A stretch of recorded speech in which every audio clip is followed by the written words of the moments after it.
ও মাম্মা, এই জামাটা পরে আজকে বাইরে বেরিয়েছিলাম, জামাটা কোথায় রাখবো গো? নিচে ফেল জামাটা। মার না মনে হয় মুডটা অফ আছে, ওই জন্য লোক নিচে ফেলে দিতে বললো জামাটা। থাক, আমি না বিছানার উপরটাতেই জামাটা রাখি।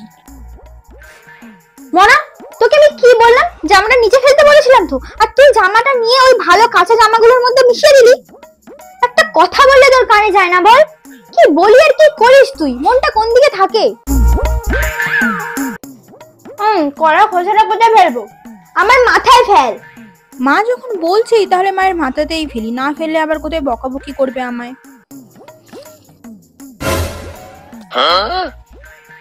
মনা, তুই সত্যি সত্যি আমার মাথায় ফেলে দিলি? হ্যাঁ, তোর একটু লজ্জা শরম নেই? একটু লজ্জা শরম নেই? আমি বললাম আর তুই ফেলে দিলি? কি নির্লজ্জ মেয়ে।